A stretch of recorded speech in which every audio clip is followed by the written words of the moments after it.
আচ্ছা, আজকের এই বিসিএস আর আই বিজ্ঞান ও শিল্প প্রতিযোগিতা 2023 এ আমাদের আফাজউদ্দিন উচ্চ বিদ্যালয়ের তরফ থেকে আমাদের উপস্থাপনাকৃত প্রজেক্ট হচ্ছে দুইটি। একটি হচ্ছে প্রফিটেবল সিটি বা কার্যকর শহর, একটি হচ্ছে ফায়ার ডিগ্রি। সিটিতে হচ্ছে বানিয়েছে একটি কৃষি বিদ্যুৎ, তার পাশে রয়েছে একটি উলম্ব কৃষি এবং এখানে মাছ চাষের ব্যবস্থা রয়েছে। এর পাশে রয়েছে একটি বৃষ্টি পানি সংরক্ষণ মানে রেইন ওয়াটার হারভেস্টিং সিস্টেম। এখানে রয়েছে বিদ্যালয়ের উপর ছাদ কৃষির ব্যবস্থা রয়েছে। এখানে বিদ্যালয়ের সামনে একটি স্যানিটাইজিং গেট রয়েছে, তার পাশে একটি পুকুর। এখানে জৈব সারের কারখানা এবং এখানে প্লাস্টিক রিসাইকেলিং কারখানা এবং তার পাশে মিথেন গ্যাস তৈরির জন্য একটি কারখানা রয়েছে।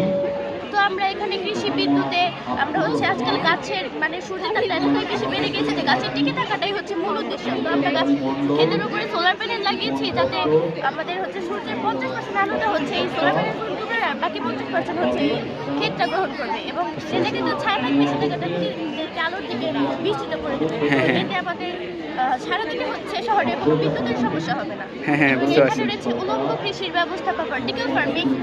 তো আমরা শহরের জায়গায় খুবই কম থাকে, তো আমরা কম জায়গায় বেশি কিছু করার চেষ্টা করছি। এটা আমরা যত উঁচু সম্ভব পাইপ উঁচু করে দেবো এবং সেখানে ছিদ্র রাখবো তাতে সবজির শিকড়গুলো ঢুকিয়ে দেবো এবং এই যে পাইপটা দেখতে পাচ্ছেন এটার মধ্যে আমরা ছিদ্র করে দেবো এবং এটার ভিতরে পানি পড়বে এবং তার সাথে রয়েছে মাছ চাষের ব্যবস্থা। আমরা জানি মাছ যে অ্যামোনিয়াটা ছাড়ে সেটা যেমন গাছ নেয় এবং গাছের যে বংশটা দেয় সেটা কিন্তু মাছ খায়। তো এটা আমাদের মাছ চাষ ও উন্নত কৃষির ব্যবস্থাটা হয়েছে এবং এখানে রয়েছে রেইন ওয়াটার হারভেস্টিং সিস্টেম বা বৃষ্টি পানি সংরক্ষণ। যখন বৃষ্টি পড়বে তখন এই পানিগুলো এই ছাদে পড়বে এবং এখান থেকে পানি এই ট্যাঙ্কে পড়বে। এই পানি দ্বারা আমরা গাছ ধোয়ার থেকে শুরু করে ইন্টারলিকের পর আমরা পানও করতে পারবো।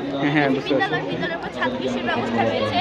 আমরা যদি বড় বড় প্রতিষ্ঠানের ছাত্রীদের এমনিতে ফাঁকা পড়ে থাকে, তো আমরা এটা যদি সবজি চাষ বা ফল চাষ করি আমাদের অনেকটাই কিন্তু চাহিদা মিলবে এবং ছাদটাও ভরা থাকবে। এখানে রয়েছে একটি বড় খোলা মাঠ।